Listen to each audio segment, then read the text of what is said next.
My guest this week is an incredible producer and DJ taking the UK bass scene by storm, racking up 2.9 million streams in 2021, listeners across 148 countries, played at the likes of Bassfest, Tobacco Dock, E1, releases on Night Bass, 140, Supersize. It's Michael, fuck hell. Oh my days, what a start. Michael. Fuck sake, Michael, I'm gonna fuck's sake, this guy. Oh, it's Miles Fairbairn. Hello, Miles. How are you, mate? Yeah, I'm good. How you doing? Yeah, we're giggling and laughing there because I absolutely just fucked up the intro. It'll be cut out. It'll be cut out there, but I did just call you Michael, which is always the best start to an interview. Is in the opening and in the intro, just fuck up the interviewee's name. That's always the best thing to do. It was good. Absolutely the best thing to do. How are you, mate? How are you? What's been going on in Miles's weekend this weekend? Yeah, I'm good, man. I literally just moved house, which is why everything's sort of echoey because I'm sat in a conference room because I haven't got any internet at the place yet. But yeah, man, I released a tune on Friday. It's a little remix of a producer called Jemmy. He just released something on a record label called Kiwi Records, and I just did a remix for them. And then I played at XOYO Friday night for Notion, producer called Notion's tour, or like outsider debut event. Oh, what was have you played at XOY before? Yeah, a couple times. I played for Zinc back in January, and then we did like a Kiwi Records Christmas party as well. Both times have been sick, really sick venue. What do you sort of what do you prefer? Like, do you sort of prefer playing the sort of slightly smaller venues like XOYO and sort of like your hiddens in Manchester and sort of like your smaller ones, or do you prefer like absolute fuck off, balls to the wall, massive rooms like Warehouse Project and like festivals and bits and pieces like that? For me, definitely just like more intimate venues because otherwise you're kind of like disconnected from the crowd. Mm-hmm. I remember just coming out of lockdown, the week of when everything opened up, I played at a festival called Stand and Calling, and the stage was like really high up, and then like everyone was like way below, and I just couldn't even hear any like crowd reactions or anything. Like It was sick. It was really good, but you just sort of feel disconnected, and then you like kind of just play into yourself. You hear about like stages being further back from the audience, but actual height wise, like that's got to be a bit jarring, hasn't it? Like if you, like you said, you are higher up than absolutely everyone. Was it just like the audience the crowd noises weren't sort of traveling because not at all. And like you just look down and see all these like heads, and it just almost looks surreal, especially from 2 years of just sat in my room not playing to anyone to then that. It was just a bit surreal. Yeah, it's a bit mad. It's weird, really. Like I've touched on it sort of a little bit in the podcast before about sort of the DJ culture of like new wave DJ culture, probably since, I don't know, sort of like the first sort of superstar DJs, like your Tiestos and other bits and pieces like that, where people are actually going to watch the DJ and like look at them and watch them play their set type thing.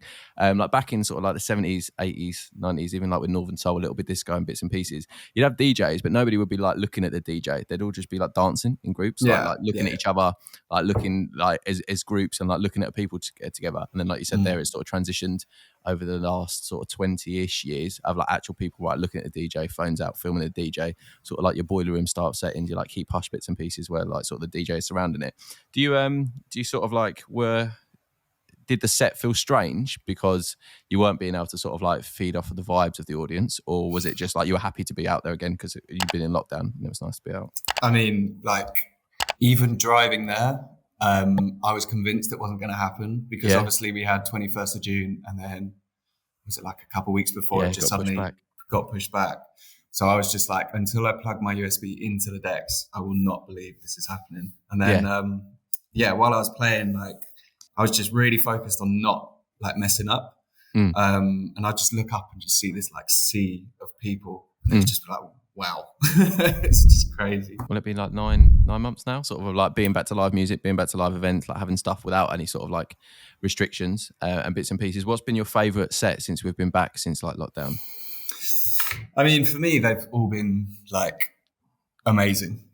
Even the ones where they've been like sort of quiet or there's not been many people there, it's just been sick to just get back into it. For me, probably a producer called Salute had me down for a set in Manchester at Yes Club, and Champion messaged me before like I got there. So I just posted on my story like set time, and he was like, "Oh yeah, I'm gonna roll through."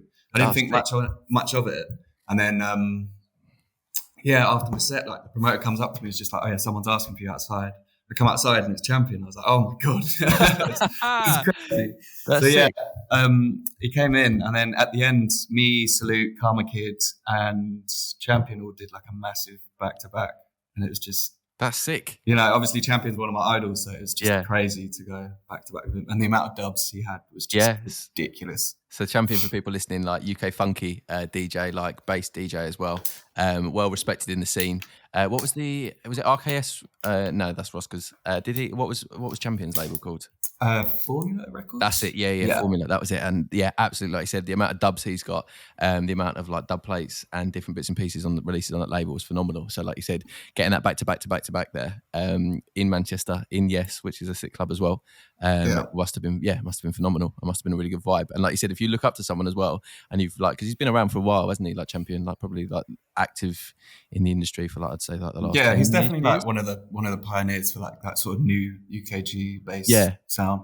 Yeah, so then to have him roll through and be like, "Oh, can I jump in?" Or like, "Oh, can we jump on?" and stuff like that. And I was just like pinching myself at the side. I was like, "This is really happening." That's such a compliment to you as well, isn't it? Like of him rolling through and like you, wanting to get involved. I know. I did not expect it at all. I was just like, "There's no way. That's happening." And then as well as sort of like you mentioned there, the sets that you've been playing and the events. No, it's doing a couple of live streams as well and a couple of recordings. So was it DJ Mag you did one? Yeah. That was at the secret location, wasn't it? Yeah, that's around this time last year, actually, I think. Yeah.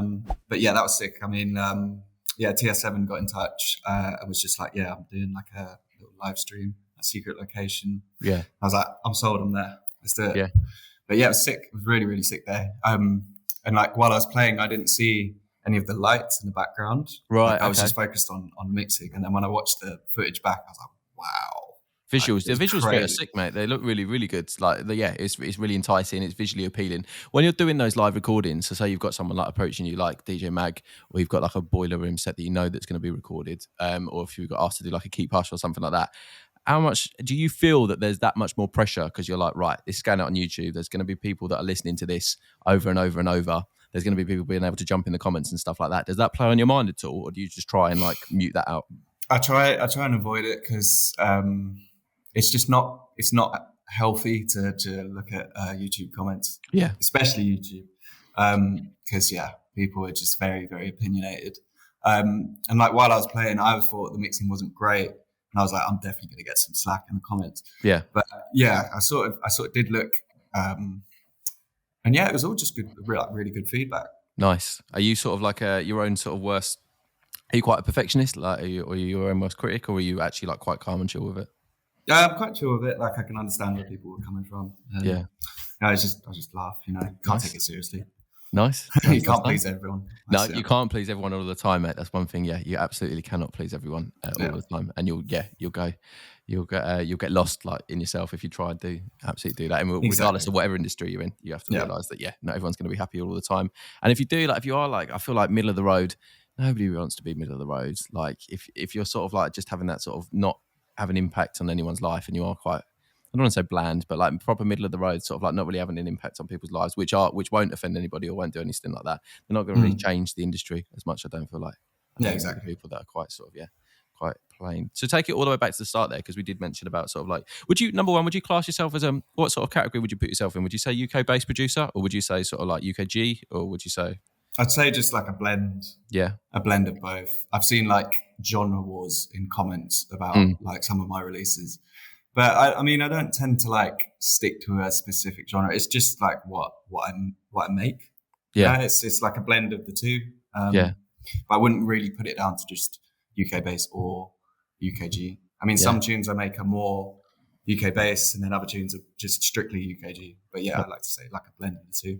And when you said there about comment wars in the comments, like what? Obviously, you're not going to remember anyone's names, but what is this? People saying like, "Oh, I really love this bassline track," and someone's like, "This is UKG. It's not bassline," something like that. Yeah, it's like, oh, this bassline tune's so good. It's like, nah, it's UKG, and then someone else is like, "Oh yeah, this drum and bass is sick." Yeah, and everyone just like piles in. rinses them. Yeah.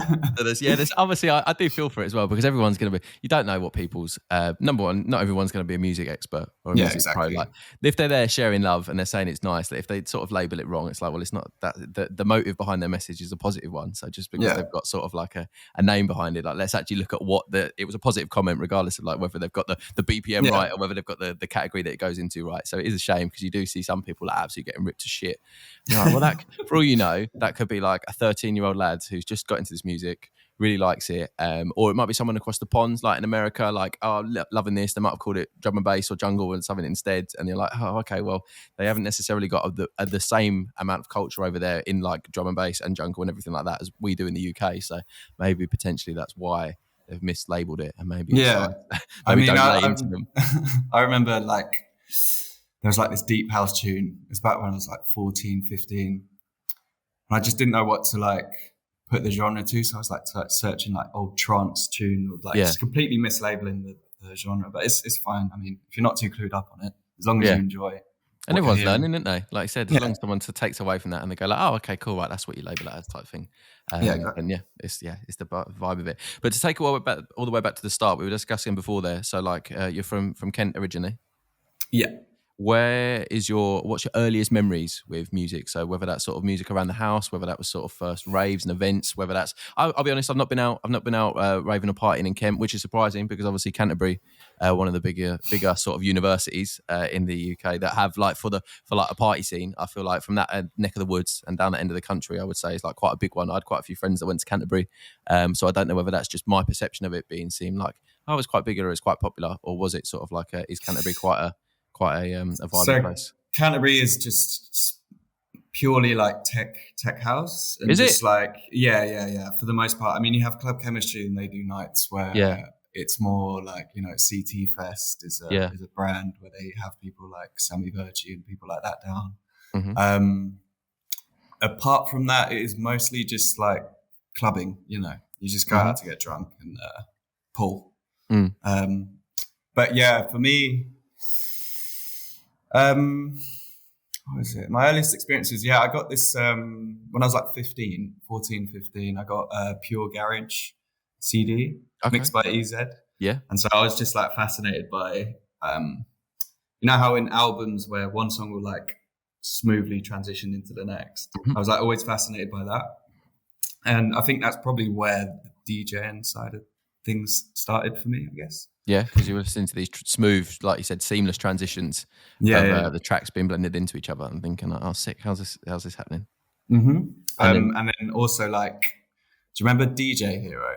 I do remember DJ Hero. So for those that don't know, it was a very short-lived one. I think they did two, didn't they? Yeah, it was like one or two, and it's made by the same people that make Guitar Hero. So people will be aware of Guitar Hero. People will be aware of Rock Band. Obviously, like you played a guitar, or you played drums, or you like sang inside with a tune, inside with a different music, and played it along. And they did two carnations of it of DJing. So you had that little deck, didn't you? Like at one turntable had three. I think it only had 3 or 4 colors on it. I only had like 3 buttons. Yeah, and you sort of scratched, you pressed down the button and basically scratched the turntable in time with the beat. But I do remember when that was coming out, we were talking about there like multi-genres and multi sort of like just different tunes being mixed together. Like I remember getting the track list. I do remember illegally downloading the whole playlist on like LimeWire or downloading it back in the day, being like this, or like from Pirate Bay, sort of like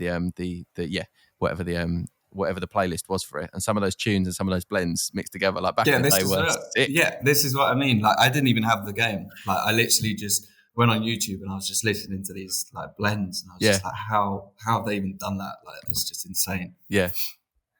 And then you took that, obviously, like that game, and were like, you know what, I want to try this out with my actual music. Like, so I got virtual DJ. So obviously I didn't have decks or anything, and at that time, I was like religiously watching EZ's like 3.5 hour Boiler Room set. Oh, mate, the one on New Year's Day. The one on New Year's Day, yeah. So he starts off with the CDJ. Sorry, starts off with the CDJs. Then there's like a little 30-minute iteration with Majestic, isn't he? Where he comes in and sings, and then he finishes on vinyl. But that's a really, really good set. The crowd is lively, like the crowd, like we were saying in there, we were talking about earlier. He's in the middle of the room, crowd sort of like 360 around him. high energy. It sort of transitions, like you said, go through like early garagey sort of deep house bits, then moves into a little bit of grime when Majestic is doing like bars over the top of it and sort of like some grime instrumentals, garage instrumentals, and then moves towards the end of like deep house and disco a little bit as well. But that is a live set. That is a really, really live set. Yeah, it's so good, man. You were trying to duplicate that and copy that, where you're with virtual DJ. I mean, yeah, pretty much. I mean, obviously I was like fairly clued up on like old school garage, and that's what I started mixing on. But yeah, basically I downloaded virtual DJ and I was like, right, I'll give myself like 5 minutes on this software. If I don't like it, I'll just turn it off. That'll be it. And then here we are now. So nice. So for people that aren't aware, virtual DJ is basically a DJ program that allows you to DJ without having any controller, any mixer. You could literally use a mouse and a keyboard to load up tracks, get the BPM right. They had a couple of the last time I think I probably used virtual DJ was maybe around 2010, 11. So there will be a lot of reincarnations of it since then. But like you had effects as well, didn't you? So like you could add effects to like different tracks as well, like you would like on a DJM mixer. And yeah, it allowed you to basically just wet your whistle with DJing and mixing and blending with those early tunes. I remember the first mix I ever did on virtual DJ that I put up onto SoundCloud was Mr. Happy, DJ Hazard, and Psychedelic as well, DJ Hazard. I remember just grabbing the mouse and smashing the crossfader across, like cutting left and right, cutting left and right. But yeah, it was good. I think because it was free software as well, wasn't it? Virtual DJ. It was, yeah. I think it was free as like a trial, and if you bought it, you'd get like all these extra things. But yeah, so and sort of that was sort of how you were doing the early mixes, and like you said, mixing some of those garage tunes that you were like listening to, and then sort of what were the next sort of steps there? So I did the classic. I got the old Numarx. It's about the 8th time it's appeared on the podcast now. The Mixtrack Pro 2, Pioneer. If you do want to sponsor it, I will take payments in Mixtrack Pro. I think there's a Mixtrack Pro 3 now, actually. Yeah, that's the one I got. Oh, nice. Okay. So I got that, and I was just so gassed to actually be able to like touch the knobs and the crossfaders instead of just using my mouse and keyboard. And like I had a faulty one, so I had to get like a bit of elastic band and like pull the crossfader up, because otherwise it wouldn't like register that it's up, and so you'd only have one channel. So I just strapped some elastic band around the bass knob. Was it brand new as well? Yeah, it was brand new. It's not really common. Yeah. But apparently it's like a common thing. So I was just like, well, if I just get another one, it's just going to do it as well. So. Yeah. It's dirt cheap as well. So I was just it was about. I think the Mixtrack Pro 3 was about 190, wasn't it? I think probably 190. I think I got mine for like 130 or something. Did you? Oh shit! Even cheaper then. So wait a minute, because that was. I remember getting that as well, and that would have been just as I left uni. So was it about 2016? 15, yeah. 2015, sick. Okay, so that was sort of like your first like controller, and you're doing, are we just going like stereotypically like playing at house parties, playing at prees, like doing a couple of cheeky afters and stuff like that with it? Yeah. So I was just trying to get any sort of gig. So I would just go out with my USB like to any live event, and I'd be that annoying guy at the front just waving my USB at the DJ. What, trying to say like, can I have a cheeky 30 minutes? Go on, give us like just 5-10 minutes. How much success did you have? None. Around the clubs of Canterbury, especially trying to get yourself on. Yeah. And I'd always get from DJs, I'm on like a strict music policy tonight. They only want like this or this or this. Yeah. And I was just like, come on, mate, let me just play a bit of garage or something. Yeah. But never any luck with it. And then I just started playing at like house parties. My mate started up this brand called Delirium. So they would do like tech house nights, and at the end of the night I'd be spinning just UKG for like the last hour. Okay. But How did it go down? How did that go down? I mean, it was a lot of empty dance floors. Empty dance floors. But I mean, I was just gassed to be played out. Just testing my blends and that. So playing to those empty dance floors didn't necessarily like put you off them at all. It just No. I knew from the get-go it would like be like that. I mean, first couple of times I was just like, oh, where is everyone? But I mean, you just sort of understand that, you know, you are no one. So you just gotta work at it and work. And I've played some very, very awkward gigs. Go on. Do any spring to mind? Yeah, there was one where I was just like, oh, mate, like I was just so unlucky. Like I played at this venue called Venue, Nice original name. Nice. It's in the Canterbury Uni, and doors opened at 10, and there was like a big line out the door because I was supporting my new leg. Okay. And I was on 10 to 11, but for some reason, security did not let anyone on the dance floor until exactly the point I got off the decks. Oh, bruv. So at 11 o'clock, they just had in their mind, like, the venue's not open till 11. And they let everyone in. What? But there's like an upstairs balcony, which looks over the dance floor. So everyone is stood there, like crammed there. And then no one's on the dance floor. And then as soon as I get off. Did you have beef with whoever was running the club or something? Like, do you reckon was there any sort of reason? Because that's mad. They let them into the venue, but they're like, nah, no dancing. Don't fucking move. Nobody move. You're two-stepping. I can see you two-stepping up there. You stand still. Stop moving. Exactly. Yeah. You can't dance to this guy's music. No, you can't dance until 11 o'clock, all right? It's like fucking Footloose or whatever it is, but with I know, man. And I was like, I got off that and I was just like, wow. God, maybe this isn't meant to be. Yeah. Did you speak to the organizer or speak to security afterwards and be like? I spoke to the promoter, but they were just like, security was just went having That's mad.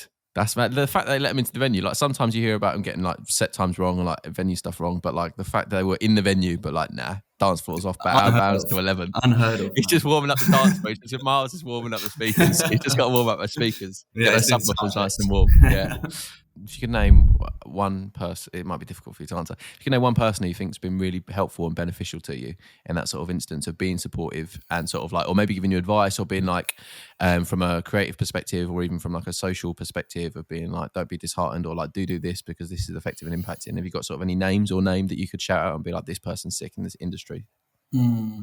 I remember seeing a big post on Langerland about it. I think DJ Q put it up, and it was basically just like, do not be disheartened by no plays, no likes on Instagram, slow following, or like you release a tune that's not done that well. I mean, if the music's good, I'm not saying my music's good, but if the music's good, like eventually people will listen.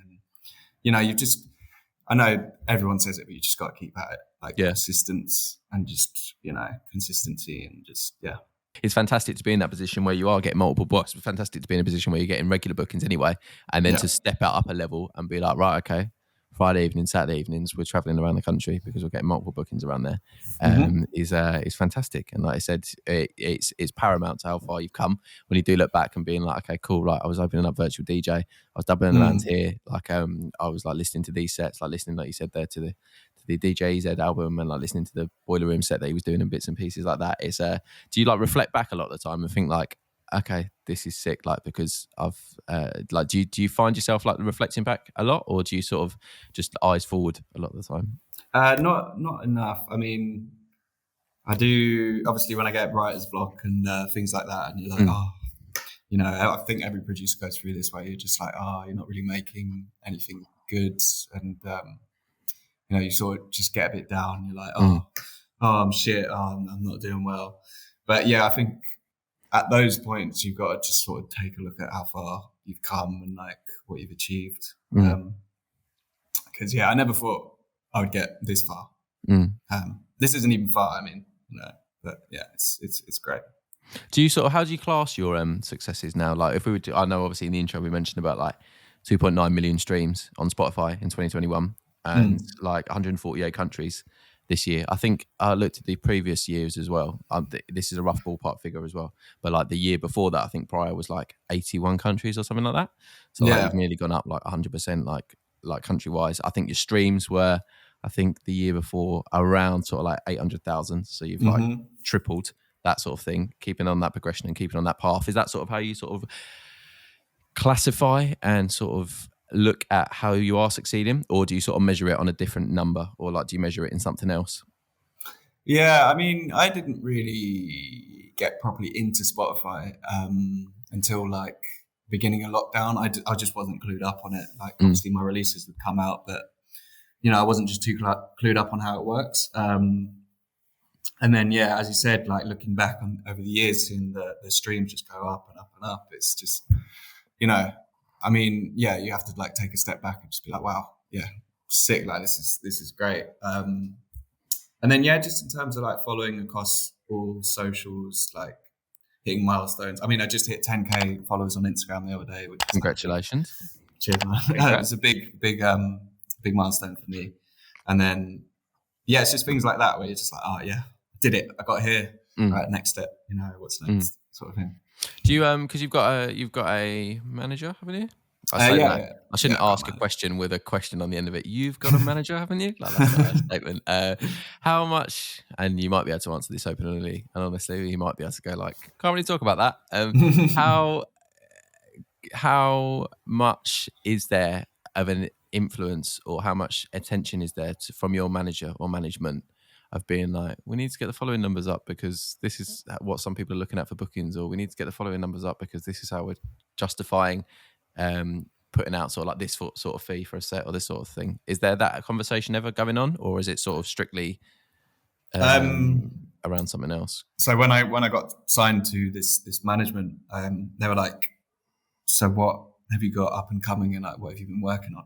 And I sent them like just a massive folder of tunes, and they were like, all right, we're good, like we're sorted. So they didn't need to see numbers, they didn't need to say anything, bits and pieces like that. No, because they were just saying to me, oh, you're going to blow up. I don't believe I am. That's just me being, self-critical and everything. But they were just saying that, and they were just like, don't worry about anything, just keep pumping the tunes out. Okay. So yeah, we didn't really have. We didn't really have that conversation. We were just like, just keep growing and growing. Well, that's fantastic as well, and that's another compliment because, like you said, I don't know whether that's that management's criteria with all artists, or I don't know whether that's sort of like their outlook, but they literally looked at your content rather than looking at sort of numbers or being like, well, we need to get this number up to this number. Yeah. Because they went, fuck, right now, we're sick. We can see your growth on Spotify. We can see your bits and pieces like this. Like, we've just actually seen what you've got in the pipeline. So just you do you, basically is what they've said. And then been like, yeah, leave the rest of it to us. Did much change when you got management as opposed to when you were sort of doing everything independently? Yeah, I mean, all in like a couple of months, I'd say. Management took me on, and then they were like, right, we need to get you an agent. And I was always saying like Earth is probably like my dream agency to get on. So they reached out to an agent on Earth, and a couple of weeks later, I'm on it.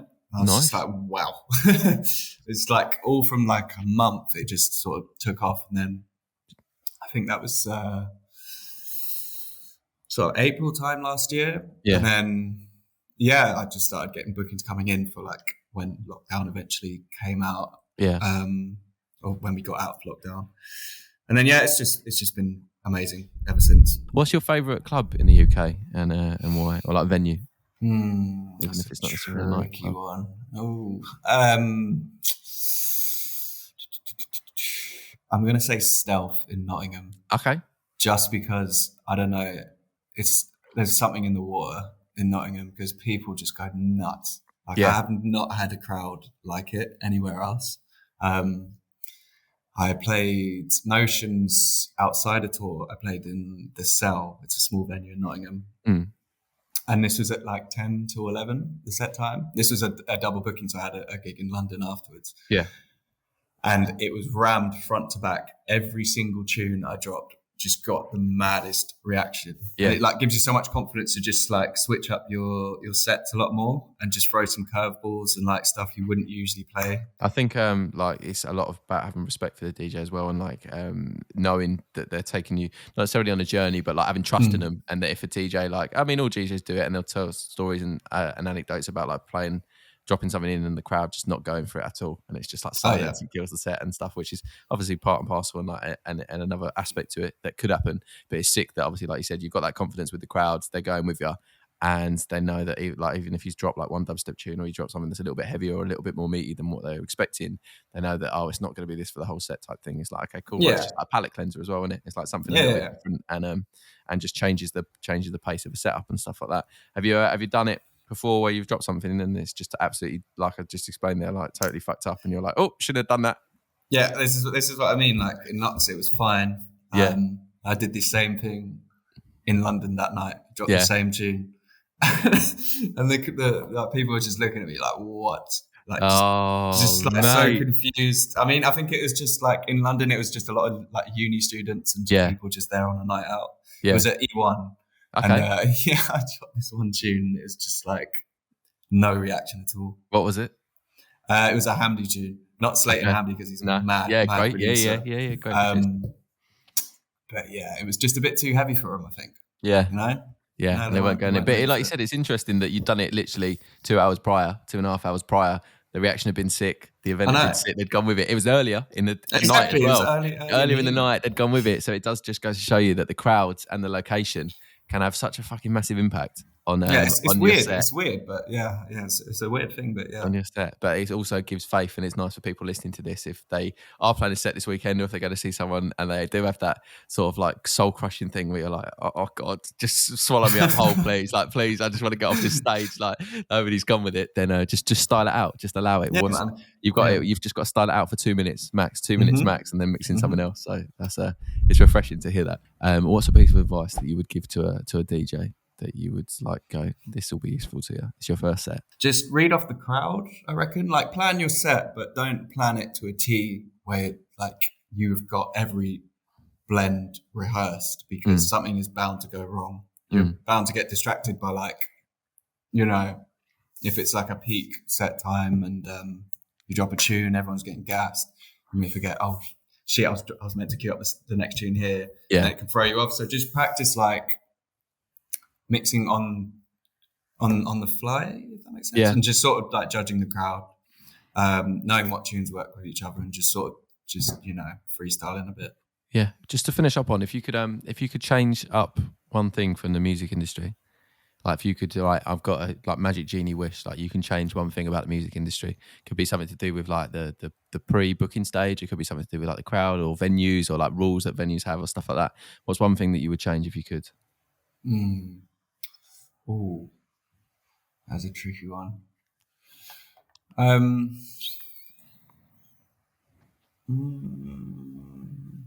Nah, I was going to say something that would get me in trouble. My manager would be fuming. So yeah, I mean, I wouldn't. Like, I enjoy all aspects of it, like even just the things that go wrong or the things that, you know, it's just like, I love the industry and I just love playing out, and you know.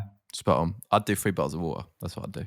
3 bottles of water. Yeah, 3 bottles of water. For like just for the live, just the crowd. Yeah. Just to keep everyone healthy and safe.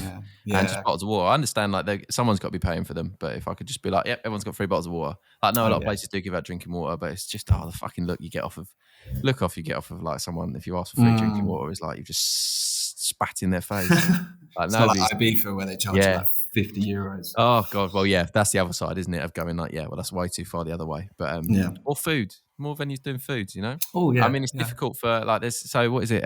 Egg in London has that little pizza thing, like at their place. And Warehouse Project has an outside area where they can serve food. But I mean, I know people aren't going to a rave for food. But if you've got a little day sesh, and I feel like you've just been drinking for a few hours and stuff like that. Yeah, it's like having food. Yeah, having food just gives you that little boost of like, right, I'm going to get those calories and get that energy in again. It can save an event.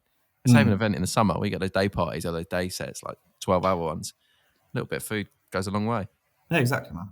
Yeah, that's a good shout. More food, more water.